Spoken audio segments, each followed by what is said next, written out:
वैसे तो सुख दुख, लाभ हानि, यश अपयश जीवन के हिस्से हैं और यह सब तो आते जाते रहते हैं। लेकिन कुछ लोग अपने जीवन में इतने निराश हो जाते हैं कि उन्हें लगता है भगवान को उनकी कोई परवाह नहीं है। कुछ लोग यह सोचने लगते हैं कि भगवान है भी या नहीं। लेकिन हम आपको इस वीडियो के माध्यम से बताने जा रहे हैं 8 ऐसे संकेत जिनके बारे में हमारे शास्त्रों में बताया गया है, और ऐसे संकेतों का मिलना इस बात का साक्षी है कि भगवान आपसे प्रेम करते हैं। दरअसल भगवान अपना प्रेम सभी को अलग अलग रूपों में दिखाते हैं। भागवत में वर्णन आता है कि पांडवों की माता कुंती भगवान से विपत्ति मांगती हैं। कुंती महारानी कहती हैं कि जब जब हम पर विपत्ति आई तब तब आप हमें बचाने के लिए उपस्थित थे, लेकिन जब आपने हमें हमारा राज्य वापस जितवा दिया तो आप द्वारका जा रहे हैं। इससे अच्छा तो विपत्ति ही हमें दीजिए ताकि आपका साथ हमें प्राप्त होता रहे। भगवान किसी को सुख देते हैं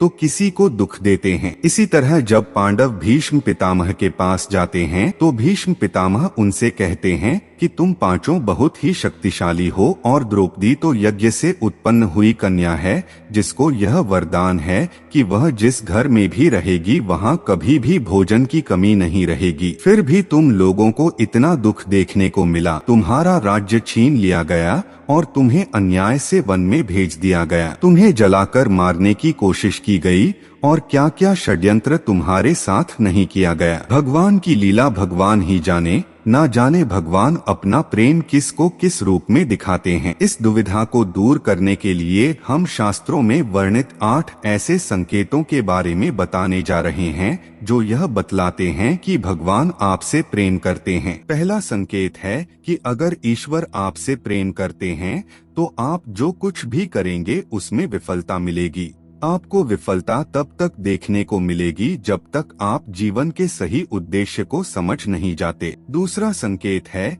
कि जब भगवान की कृपा आप पर होगी तो आपको बिल्कुल अकेला महसूस होगा। आपके सामने ऐसी स्थिति आएगी जहां आपको समझ में नहीं आ रहा होगा कि आगे क्या करना चाहिए। आपको लगेगा कि इस स्थिति में मेरी मदद करने वाला कोई नहीं है। आप अपनी परेशानी किसी से बता नहीं पाओगे और अगर आप किसी को बताने में सफल हो भी गए तो भी आपकी परेशानी को कोई समझ नहीं पाएगा। वे कहेंगे कि यह परेशानी तो बहुत ही छोटी है, या तो वे इस पर ध्यान नहीं देंगे या वे इसे नजरअंदाज कर देंगे। तीसरा संकेत कि भगवान की कृपा होने पर आपको दुख मिलेगा और आपको लगने लगेगा कि अब हमारे जीवन में इससे बुरा क्या हो सकता है। आप दुख की चरम सीमा को महसूस करेंगे। जब आपके जीवन में बड़े बड़े दुख आने लगेंगे तो आपके मन में वैराग्य उत्पन्न हो जाएगा और आपका मन भौतिक सुखों से आगे बढ़कर भगवान को जानने के प्रयास में लग जाएगा। मनुष्य को इस समय हताश नहीं होना चाहिए, क्योंकि यह दुख ही उनके मन में ईश्वर के प्रति प्रेम विकसित करने में सहायक होगा। यह उन्हें इस बात का एहसास कराएगा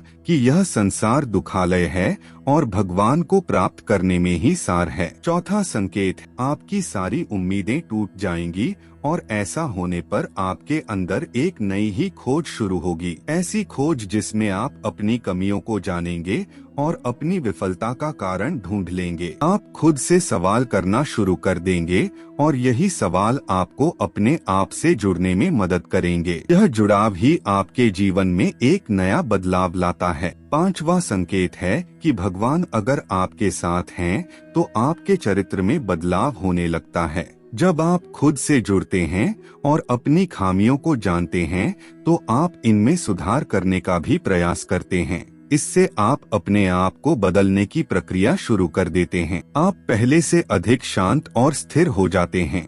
छठा संकेत है कि आपका किसी भी चीज में हार और जीत से मन ऊपर उठ जाएगा।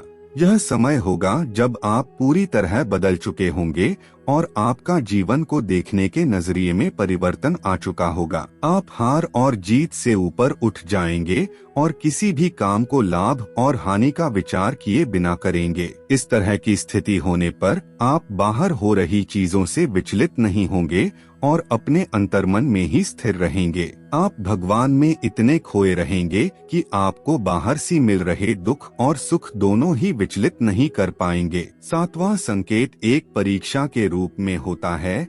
जब आप भगवान की भक्ति में संलग्न हो जाते हैं तो आपके जीवन में एक ऐसी स्थिति आती है जिसमें हर चीज आपको सहज ही प्राप्त होने लगती है। आपके पास सारे ऐश्वर्य अपने आप ही आने लगते हैं और आपको उसमें आसक्त होने से बचना होता है। आपको सारी चीजें जो संसार में प्राप्त करना मुश्किल है, जैसे कि धन, ऐश्वर्य, मोक्ष इत्यादि सहज ही प्राप्त होने लगते हैं। ऐसे में आपकी परीक्षा होती है कि आप इन चीजों से आसक्त ना हो और आपका मन भगवान में ही लगा रहे। अगर आप इस परीक्षा को पास कर जाते हैं तो आप 8वें संकेत की ओर बढ़ते हैं।